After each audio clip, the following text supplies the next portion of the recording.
Agora iremos ouvir a palavra de Deus, em nome de Jesus.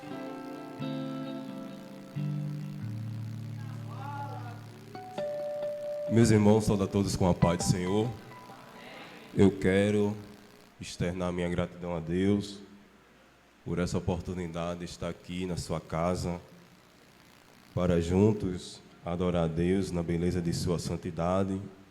Deus já tem falado de diversas formas neste dia de hoje. Louvo a Deus pela vida do pastor Francinaldo, que Deus continue abençoando a sua vida, a vida da juventude daqui de Sumé. São uma bênção, muito alegre, muito sensível. Obrigado à voz de Deus, que Deus continue abençoando vocês, que vocês possam continuar com a lâmpada acesa, com essa chama. Deus abençoe a todos. E, meus irmãos, eu rogo a oração de todos em meu favor, pois eu reconheço que de mim não tenho nada, se do alto não vier.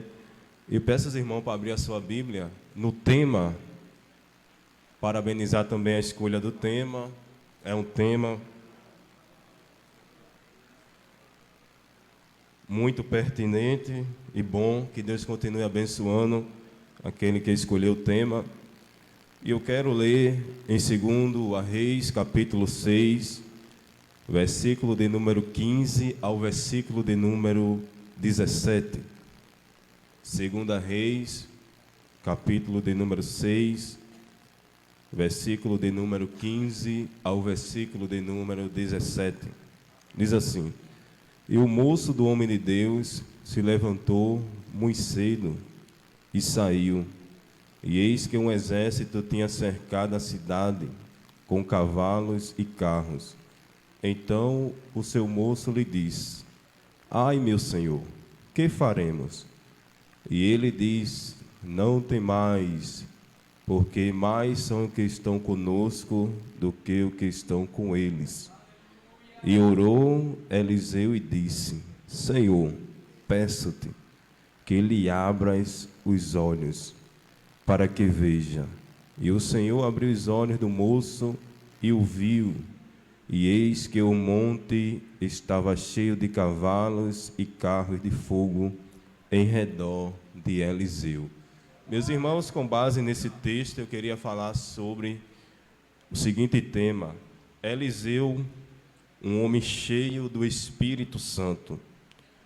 Quando a gente lê o livro de 2 Reis, vamos ver que esse livro, ele relata algo, ou coisas muito importantes. Relata o início da chamada de Eliseu e muitos feitos que Deus fez pela sua vida, pois relata também os reinados que houve tanto em Samaria como em Israel, as perseguições, as afrontas. E a gente pode ver que esse livro, ele relata a atuação de Deus por meio de seus servos. E podemos ver que o personagem em que está em destaque aqui no livro e na perícope onde vocês escolheram o tema é o profeta Eliseu. E quem era Eliseu? O nome Eliseu significa Deus é salvação. Eliseu, ele foi servo e sucessor de Elias.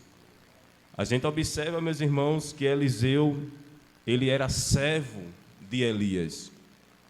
Quando a gente lê alguns homens de Deus na Bíblia, podemos ver que eles tinham auxiliares, jovens, que sempre estavam à sua disposição para o servir.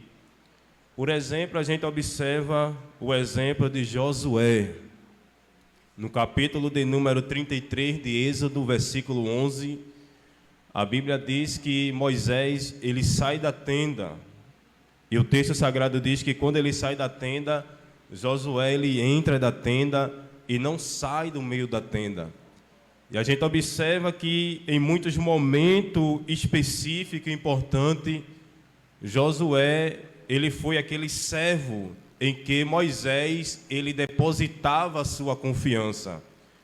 Na batalha que teve em Refidim, em Êxodo 17, a Bíblia mostra que Moisés diz a Josué: tu vai descer a peleja, tu vai liderar aquela batalha, enquanto eu, Arão e Hur iremos subir ao cume do outeiro, e a vara de Deus estará nas minhas mãos. A gente observa que Josué, ele era aquele jovem, aquele auxiliar que cooperava de perto, que estava sempre perto de Moisés, porque enquanto ele estava perto de Moisés, aprendendo com Moisés, Deus, ele estava preparando Josué para ser sucessor de Moisés.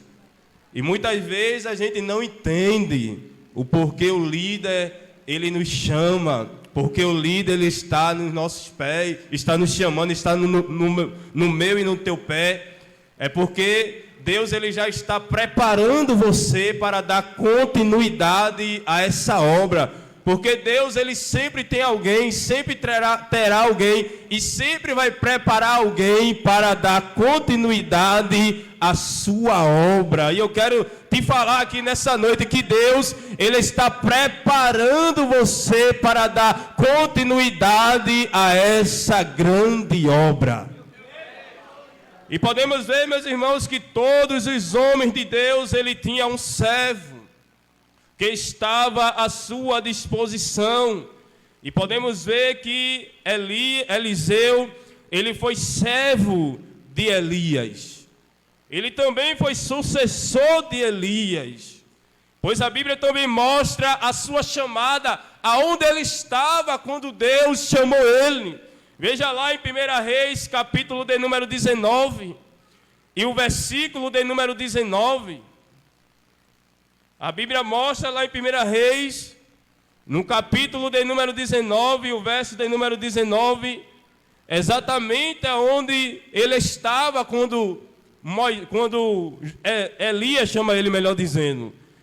No versículo 19 diz: e partiu, pois, Elias dali, e achou a Eliseu, filho de Safate, que andava lavrando com 12 juntas de boi adiante dele, e ele estava com a 10ª junta de boi. Elias passou por ele e lançou a sua capa sobre ele.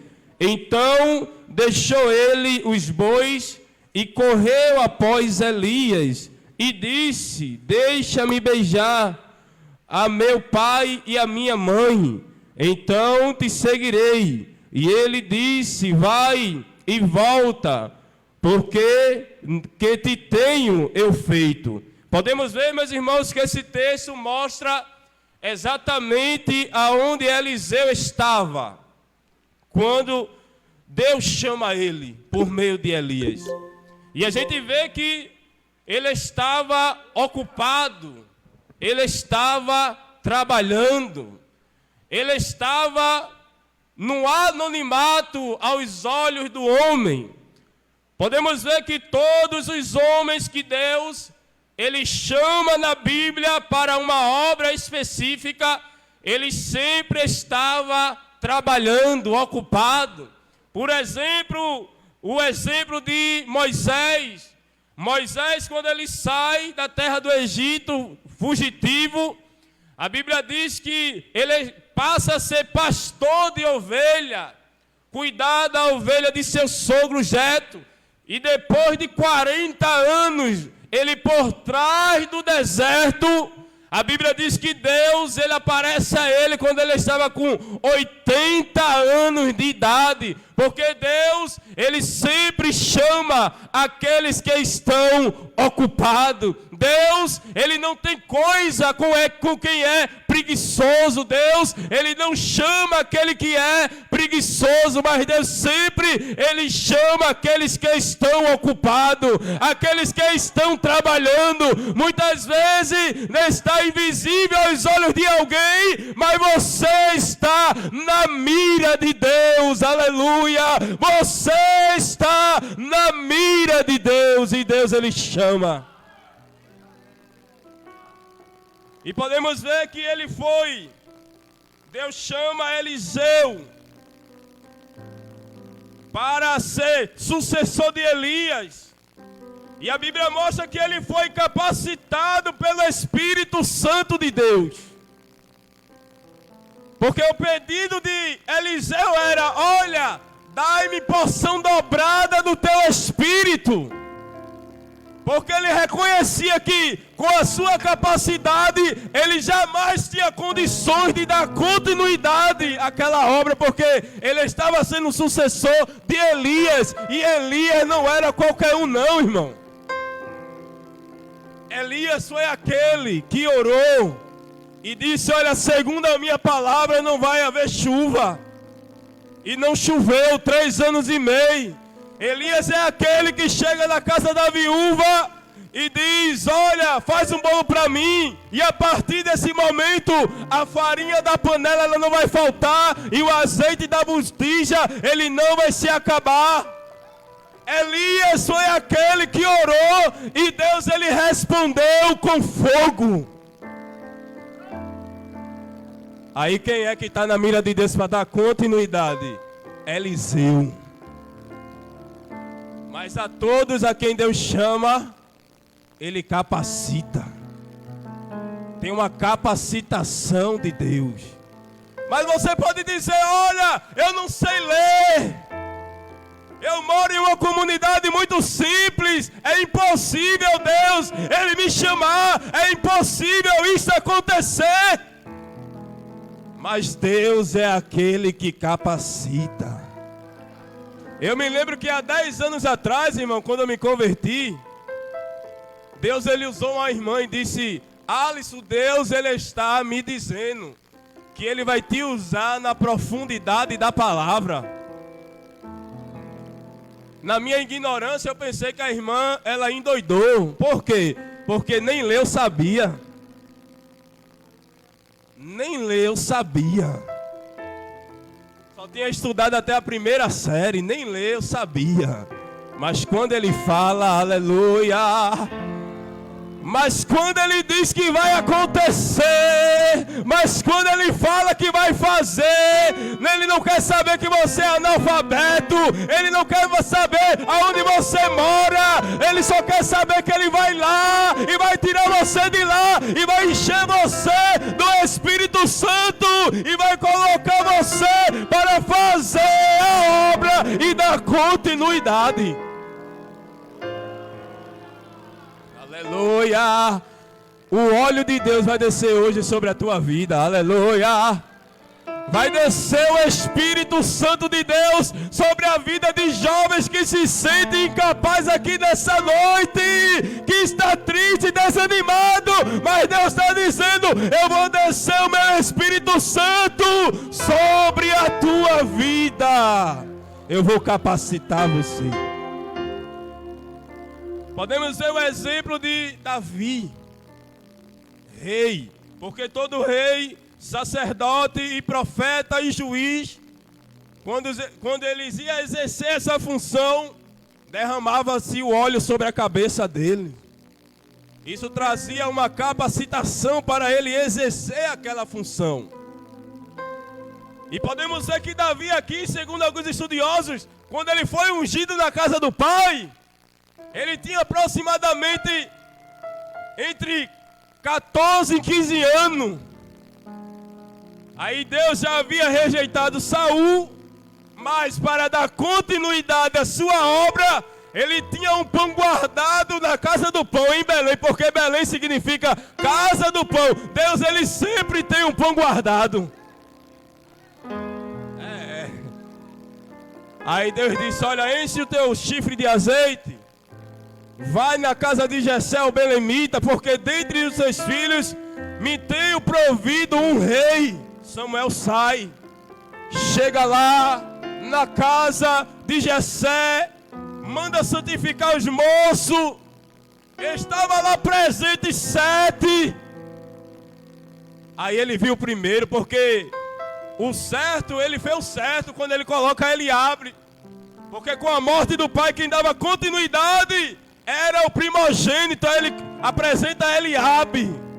Aí o profeta de Deus viu Eliabe e disse: oxe, é esse aí, homem forte, bonito, preparado, experiente na batalha. Aí quando ele foi ungir, Deus ele brada e diz: Samuel, eu não vejo como vê o homem. O homem ele vê o exterior, eu porém vejo o coração. Aleluia. O interessante é que eu acho é que o escolhido ele não estava presente. Ele estava onde? No campo, cuidando de ovelha. Aí passa o primeiro, não era. Passa o segundo, não era. Passa o terceiro, não era. Passa o quarto, não era. Passa o quinto, não era. Passa o sexto, filho, não era. Passa o sétimo, não era. Aí ele pergunta: acabaram seus moços? Acabaram seus mancebos? Aí Jessé diz: ainda resta o menor. E aonde ele está? Está cuidando de ovelha lá no campo. Pois é, ninguém vai se assentar na mesa enquanto ele chegar. Você não tem ideia do que Deus tem preparado para você. Aleluia! Deus ele tem preparado para você um banquete de honra, porque você é escolhido dele para dar continuidade, aleluia, a essa obra. Aí Davi se apresenta. Quando Davi chega, a Bíblia diz que Deus disse: é esse, unge ele, aleluia. Aí o óleo desce sobre a cabeça de Davi. E o texto diz: dali por diante o Espírito do Senhor se apoderou dele. O Espírito Santo. Porque o nome Espírito ali está com E maiúsculo. Espírito Santo foi o Espírito de Deus que apoderou-se dele desde aquele dia. Aí o interessante que eu acho foi que Deus encharcou Davi. Ele foi o único homem que foi ungido 3 vezes. Aleluia. A primeira vez em 1 Samuel, quando ninguém estava vendo. Escute isso aqui primeiro. Ele vai apresentar você em casa. E dentro de casa é resumido. E dentro de casa não tem muita gente. Mas primeiro ele vai apresentar você lá. E vai ungir você lá. 2 Samuel capítulo 2 é ungido de novo. E 2 Samuel capítulo 5, quando ele assume o trono, ele é ungido 3 vezes novamente. Aí Deus está dizendo aqui a você nessa noite: eu vou encharcar você com o meu óleo. Aleluia! O Espírito Santo de Deus, ele está descendo sobre a tua vida aqui hoje. Não é em vão a sua vinda aqui, Deus, ele está dizendo, aleluia, o teu cálice hoje vai transbordar com a minha presença, o meu Espírito Santo vai descer sobre a tua vida, vai descer sobre a tua vida, vai descer sobre a tua vida, vai descer sobre a tua vida, porque eu escolhi você para dar continuidade a essa obra. Deus, ele capacita aqueles a quem chama. O exemplo de Ezequiel, para concluir essa introdução, a gente vê que na visão que ele teve no capítulo 1, quando ele estava no meio dos cativos, junto ao rio Quebar, a Bíblia diz que ele tem uma visão do trono de Deus. E com aquela visão ele não suporta, cai por terra. Mas a Bíblia diz que no capítulo 2, versículo 2, que o Espírito falava com ele e entrava nele e colocava ele de pé. Espírito com E maiúsculo, Espírito Santo coloca de pé. Nessa noite o Espírito Santo está colocando você, ó, de pé. Aleluia.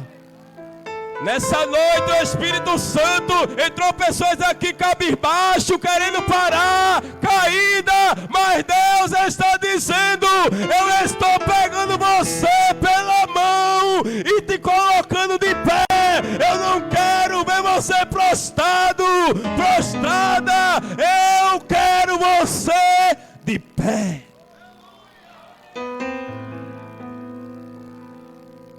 Mas podemos ver, meus irmãos, que apesar dele ser escolhido por Deus, ser capacitado por Deus, ele passou algumas dificuldades no exercício do ministério.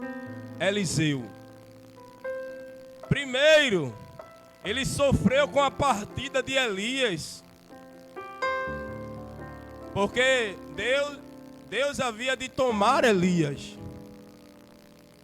aquele homem que ensinou a ele a dar os primeiros passos, aquele homem que ensinou a ele acerca da vontade de Deus. Mas ele não ia estar para sempre, e não esteve para sempre na vida de Eliseu. A partir da partida dele, ele tinha que andar com as suas próprias pernas, e isso provavelmente trouxe para ele um grande sofrimento. O seu mentor espiritual, ele foi tomado. Podemos ver também que, além da partida de Elias, Eliseu, ele sofre rejeição em Betel. Veja aí no capítulo de número 2, versículo 23 a 25.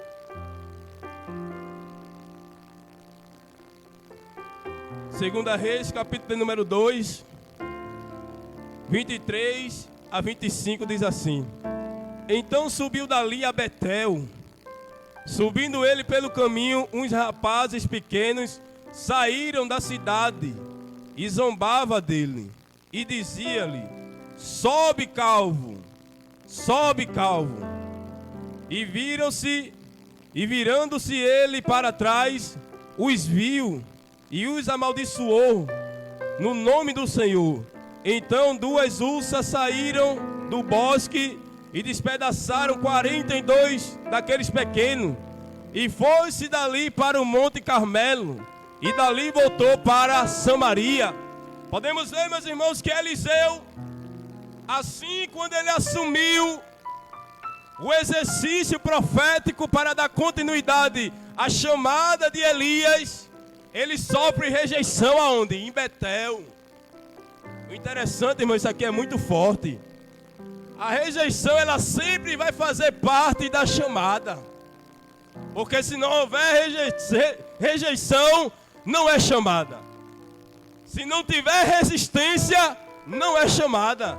Se não tiver oposição, não é chamada. A rejeição, ela faz parte da chamada. A rejeição, ela faz parte do processo. E aonde ele foi rejeitado? Em Betel. Betel em hebraico significa casa de Deus. Em casa. Lembra de Jeremias, capítulo de número 12, versículo de número 10. A Bíblia diz que ele foi rejeitado até pelos da casa dele. Tinha unção, tinha chamada, mas não estava livre da rejeição. Saiba de uma coisa aqui nessa noite: se você sofre rejeição, se você sofre zombação, se você sofre resistência, é um grande sinal de que você é escolhido por Deus, é capacitado por Deus. Aleluia. Ezequiel, Deus disse no capítulo 3, versículo de número 7, olha, come o rolo, vai ser amargo no teu ventre, mas quando tu falar vai ser doce como mel. Eu estou colocando as minhas palavras, eu estou capacitando você, mas só que você vai falar e o povo de Israel não vai dar ouvido. coisa terrível, irmão. Deus já antecipa ele. Olha, você recebeu o Espírito, parafraseando. Você recebeu o meu Espírito, você recebeu as minhas palavras, mas o público que você vai profetizar, eles não vão dar ouvido. Eles vão rejeitar você. Porque a rejeição, ela faz parte do processo.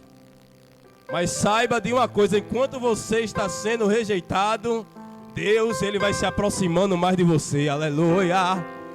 Enquanto você está sendo apedrejado, Deus, ele está dizendo: olha, meu filho, não temas, porque eu estou contigo.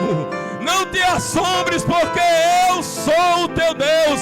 Eu te esforço e te ajudo e te sustento com a destra da minha justiça. Deus, ele está sustentando você. Por isso que você veio aqui essa noite. Aleluia. Porque se fosse pelas suas forças, você nem aqui estava, você já tinha caído, já tinha se afastado. Mas a mão invisível de Deus, ela está segurando na tua e está dizendo: eu estou contigo, eu estou contigo, eu estou contigo, é eu que te sustento. Aleluia. É a mão, oh glória, é a mão de Deus que está sustentando você. Mas podemos ver, meus irmãos, que ele sofre rejeição, mas também ele sofre pressão e tensão política. No capítulo de número 8, versículo de número 6 em diante, a Bíblia mostra isso. Que ele estava vivenciando ali um período de guerra. O rei da Síria, Ben-Hadad, estava tramando e pelejando, e querendo pelejar, melhor dizendo, contra Israel. Queria cercar a cidade, invadindo a cidade. E Eliseu, ele sofre essa pressão. Deus escolhe ele no meio dessa pressão. Porque Deus, ele nunca vai levantar alguém em momentos bons. Deus, ele sempre levanta alguém em momentos de crise, em momentos de dificuldade, em momentos de guerra. É no meio da pressão, meu filho. Aleluia. Estamos vivenciando uma pressão muito grande política, mas Deus, ele vai levantar Eliseus. Aleluia. Deus, ele vai levantar Eliseus. É a política querendo, os homens querendo calar a igreja, mas Deus, ele vai levantar Eliseus para dar continuidade, que não recua, que não deixa a obra de Deus. E podemos ver em primeiro lugar que Eliseu, ele revela os planos do inimigo. Deus revela a Eliseu, irmão, o plano do inimigo. Se você ver no capítulo de número 8, capítulo 6, e o verso de número 8, 9 e 10 diz assim, ó: e o rei da Síria fazia guerra a Israel, e consultou com os seus servos, dizendo: em tal e em tal lugar estará o meu acampamento. Mas o homem de Deus enviou ao rei de Israel, dizendo: guarda-te de passares por tal lugar, porque os sírios descerão ali. Pelo que o rei de Israel enviou aquele lugar, e aquele de que o homem de Deus lhe falara, e de que tinha avisado, e se guardou dali, não uma e nem duas vezes. Podemos ver que Eliseu, ele recebe a revelação da parte de Deus, do plano do inimigo, do rei da Síria. Porque o inimigo o rei da Síria era um rei totalmente cruel, era um rei totalmente idólatra, politeísta. O nome Hadad, Ben-Hadad, significa filho de Hadad. Era uma divindade dos assírios. E ele era cruel. E podemos ver que ele tramava. Olha, em tal lugar eu vou acampar, porque os filhos de Israel vão passar ali. O rei de Israel vai passar ali. E podemos ver que em Israel, Eliseu, ele estava. E ele recebe da parte de Deus a revelação do plano do inimigo. Porque quem tem o Espírito Santo de Deus, Deus, ele revela tanto o que vai fazer na sua vida, como também os planos do inimigo. Ele revela. Ele revela. E podemos ver que não só ele, mas também Jeremias, ele teve a revelação de que o povo de Anatote, os habitantes de Anatote queriam matar ele, queria destruir ele. Aleluia! No capítulo de número 11, versículo 18, ele diz que o povo, Deus revela a ele que os habitantes de Anatote, eles queriam tramar contra a vida dele, queria matar ele, mas o que é que Deus faz para alertar? Deus, ele revela o plano do inimigo e frustra o inimigo. Aleluia! Isso aqui é muito forte, irmão. Deus, ele está dizendo: eu vou revelar a você os planos do inimigo e eu vou frustrar os planos do inimigo sobre a tua vida. O inimigo prepara arma cilada, aleluia. Mas só que ele se esquece, irmão, que o povo de Deus tem um dono. Ele se esquece que você tem dono. É o que é que ele faz? Ele revela lá no capítulo 3 de Amós, versículo 7 diz: porque Deus não fará coisa alguma sem antes revelar os seus segredos aos seus profetas, os seus servos. Aí Deus, ele revela e frustra o inimigo. Quando a Ben-Hadad pensou que o povo ia passar por ali, o homem de Deus já havia falado: olha, guarda-te de passar por tal lugar, porque o inimigo vai estar lá, Ben-Hadad vai estar lá, e o plano do inimigo, ele é frustrado. O plano do inimigo contra a tua vida nessa noite será frustrado. Porque ele está mostrando a você a cilada do inimigo, aleluia. Porque ele está mostrando a você o plano do inimigo. E ele frustra o plano do inimigo.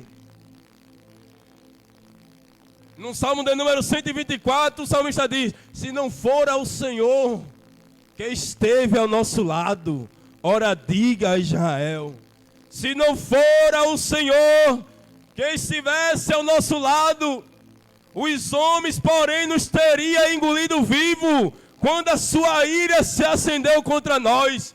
As águas teriam passado sobre nós, as águas altivas teriam passado sobre a nossa alma, mas bendito seja o Senhor, que não nos deu por presa aos seus dentes. A nossa alma escapou como um pássaro do laço dos passarinheiros. O laço quebrou e nós escapamos.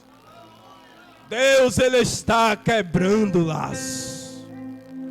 Deus, ele está desfazendo, aleluia, glória a Deus, a arapuca do inimigo oculta.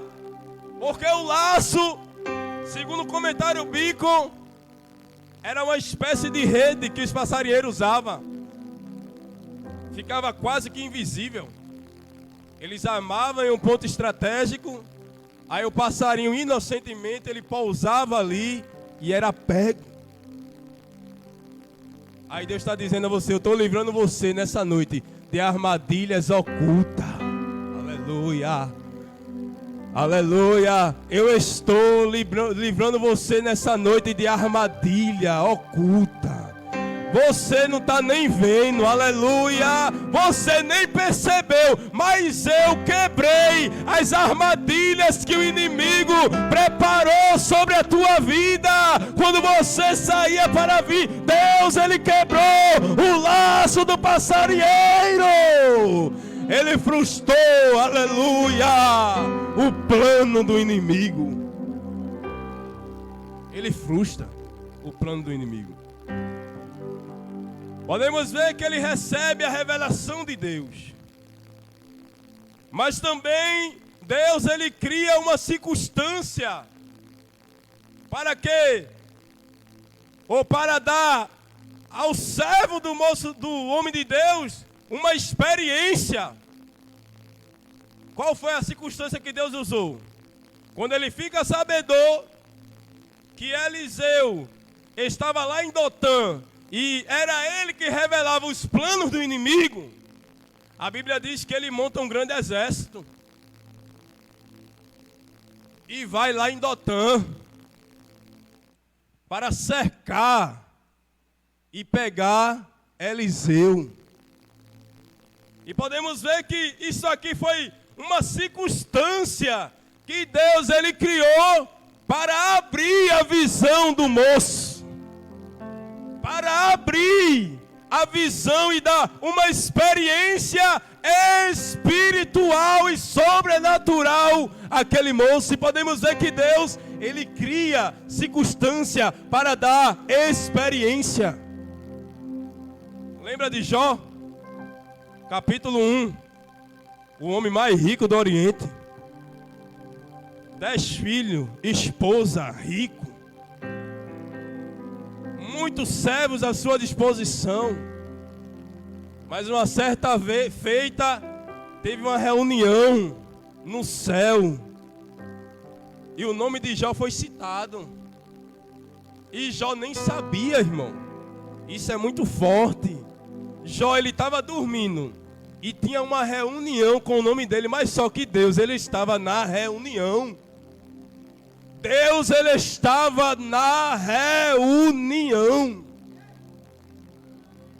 Teve uma vez que eu fui tirar uma escala em um culto, um circo de oração. Eu estava passando numa prova muito grande.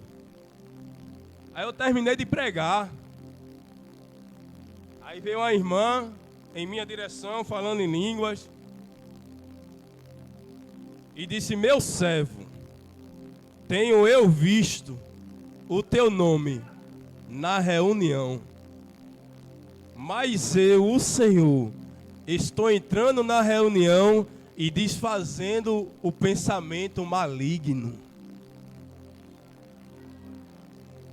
É você dormindo e teu nome na reunião e Deus está lá na reunião. Ele entra, Helergiminai. Ele entra, ele vai, ele está, ele alcança onde você não vai e desfaz os pensamentos malignos a teu respeito. Deus, ele está entrando na reunião e desfazendo os planos malignos. Aleluia! Glória a Deus! E podemos ver, meus irmãos, que Deus diz a ele: olha, observasse meu servo Jó, homem temente, íntegro, que se desvia do mal. Ele mas tu desse tudo a ele, por isso que ele é temente. Toca em tudo que ele tem, para você ver que ele não vai blasfemar. Aí Deus dá a ordem: olha, vai, mas poupa-lhe a vida. Toca em tudo, irmão. Se você ler o capítulo 1, você vai ver que era uma notícia pior do que a outra, uma atrás da outra. Fogo de Deus desceu do céu, queimou as ovelhas, matou os servos. Levaram os camelos, mataram os servos. Olha, teus filhos estavam em, glória a Deus, aleluia, estava na casa do irmão primogênito, mas veio um vento, bateu na casa, destruiu a casa, e só eu escapei para te trazer a notícia. Aí com essa notícia aí, irmão, a Bíblia diz que Jó se levanta, rapa a cabeça, aí o inferno pensou que ele ia blasfemar. É agora que ele vai deixar. Os filhos perdeu aquilo que ele mais ama, os filhos. É agora que ele vai deixar, é agora que ele vai blasfemar, é agora que ele vai abandonar a fé. Aí ele se lança em terra e começa a dizer e a louvar a Deus, dizendo: tudo que eu tinha era de Deus. Deus me deu e Ele mesmo tomou. Bendito seja o nome do Senhor. Deus está dizendo nessa noite, independente da experiência que você está passando, adore, exalte, glorifique o meu nome. Aí no dia seguinte, Satanás ele se apresenta de novo no capítulo 2. Aí Deus vai e passa na cara, viste? Meu servo Jó, homem temente, íntegro, que se desvia do mal. Toca agora na saúde dele. Aí tocou na saúde.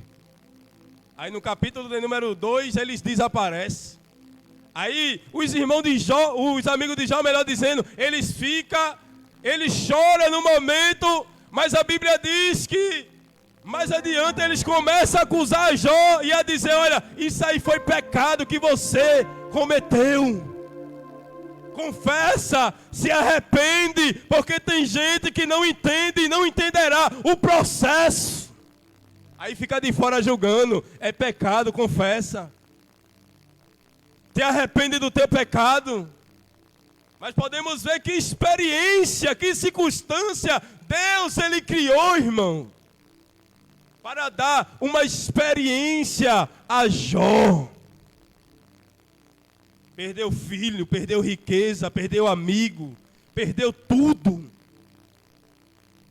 Mas lá na frente, no capítulo número 42, versículo 2, depois que Deus faz um monte de pergunta a ele, começa a dizer, olha, já onde tu estava quando eu fundei a terra?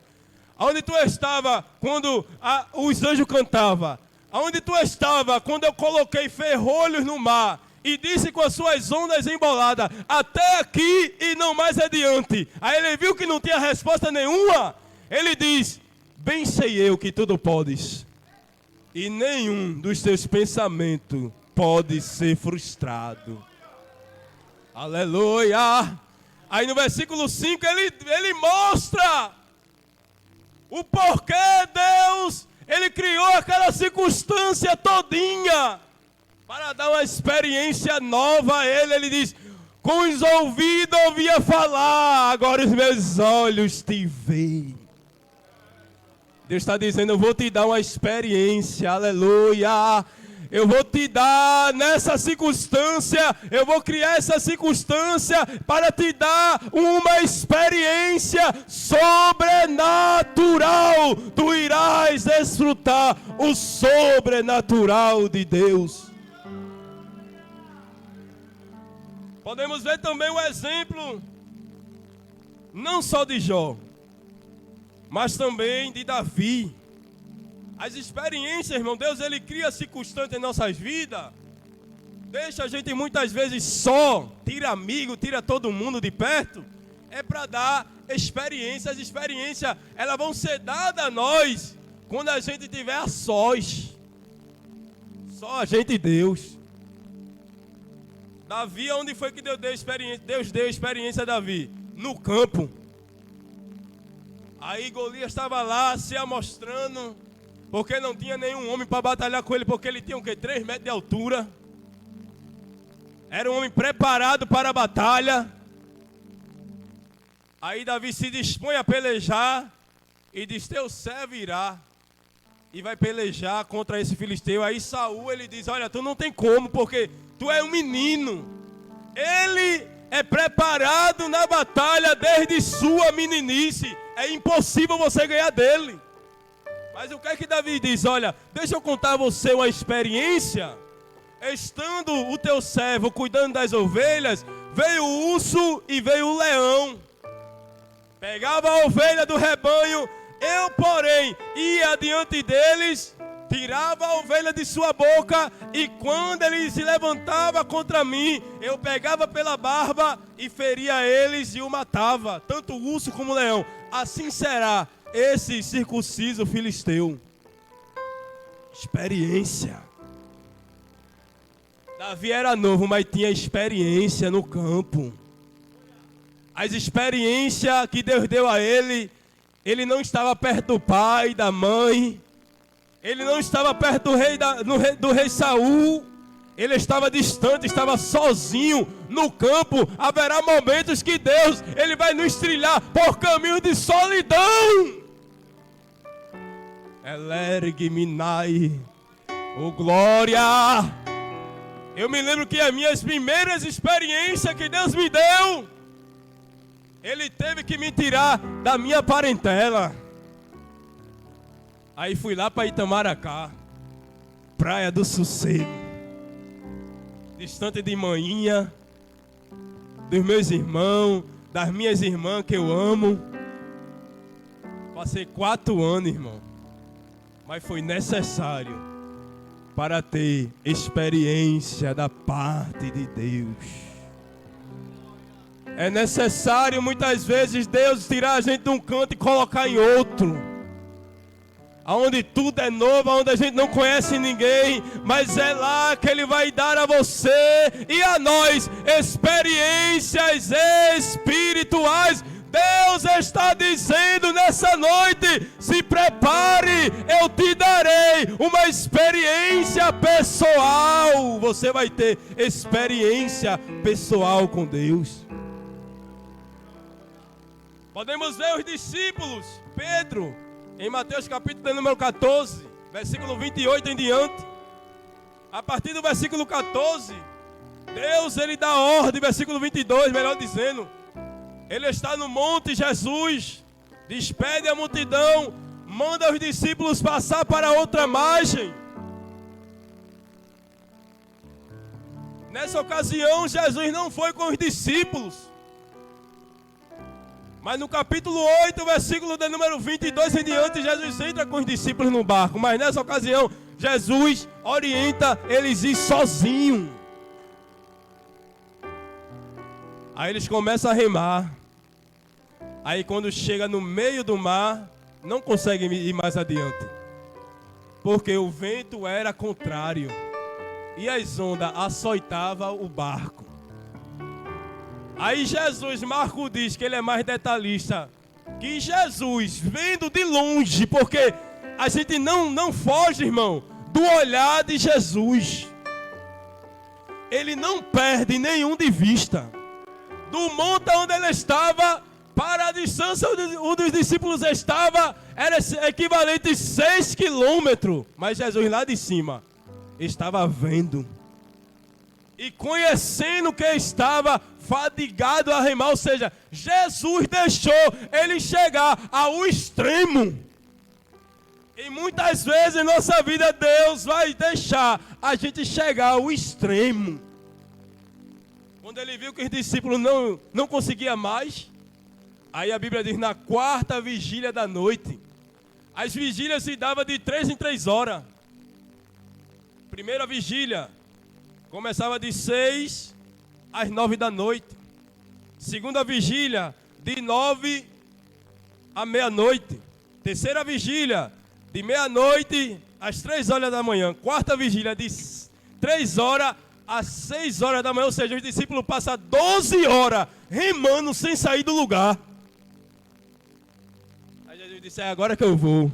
Aleluia. Eu vou mostrar a ele, eu vou dar a eles. Eu permiti isso aí para dar a eles uma nova experiência. Aí Jesus vem por cima das águas. Aleluia. Aí os discípulos ficam espantados. É um fantasma porque os judeus acreditavam. Tinha uma crença na época que quando se morria os marinheiros ali, os espíritos ficavam vagando. Ele diz, é um fantasma. Aí Jesus, não tem mais. Sou eu. Aleluia. Pedro, ele duvida e diz, Senhor, se és o Senhor, manda-me ter contigo por cima das águas. Jesus disse, vem. E Pedro desceu do barco e foi andando por cima da dificuldade. Aleluia.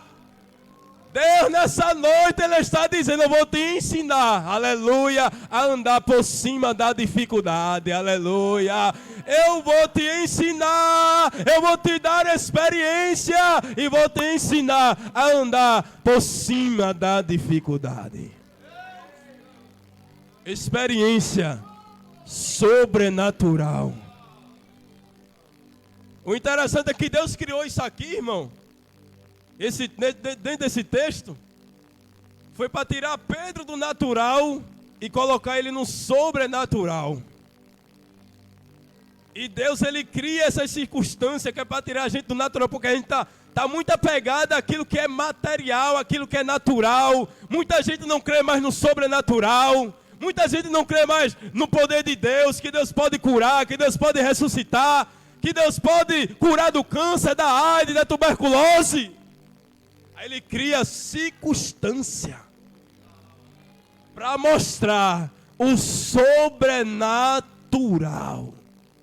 Deus está dizendo, eu vou te tirar, aleluia, do natural e colocar no sobrenatural. Você vai desfrutar do sobrenatural. Eu te darei uma nova experiência. Aleluia. Aí Pedro afunda. Jesus estende a mão. E a Bíblia diz que Jesus diz, homem de pequena fé, por que duvidasse? Aí ele estendeu a mão e entra com Pedro novamente no barco.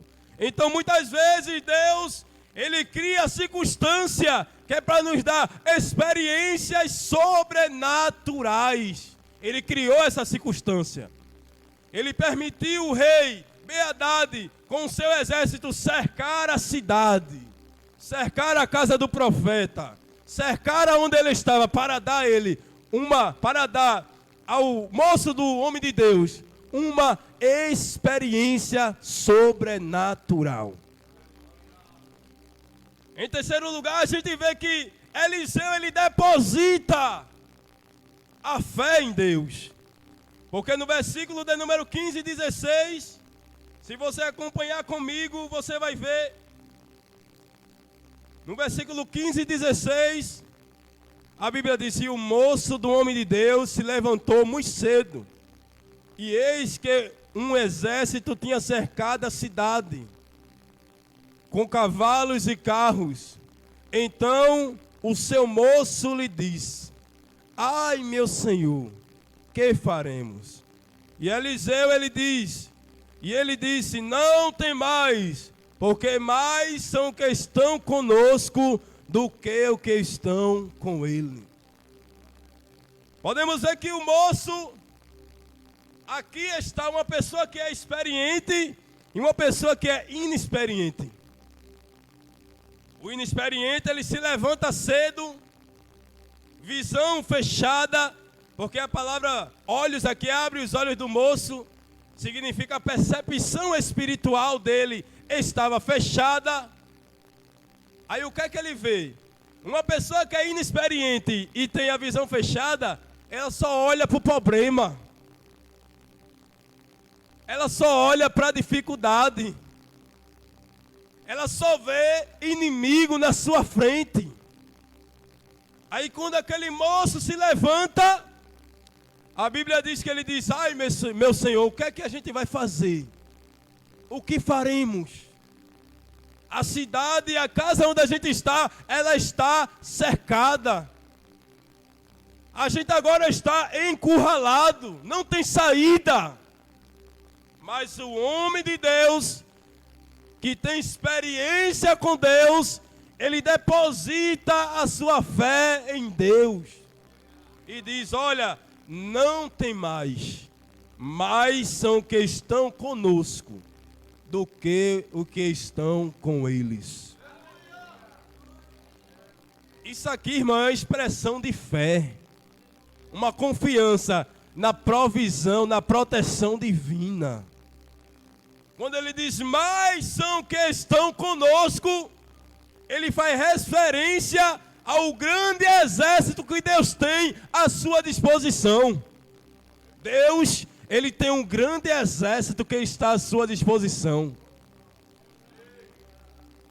Exército, a igreja em primeiro lugar, a natureza em segundo lugar, e os anjos, é esse exército aqui que ele está falando. Anjo, arcanjo, querubim, serafim. Esse grande exército, ele está à disposição de Deus. Podemos ver lá em Hebreus capítulo de número 1, versículo 14, que os anjos estão a serviço de Deus para servir aqueles que hão de herdar a salvação, ou seja, nós, a igreja.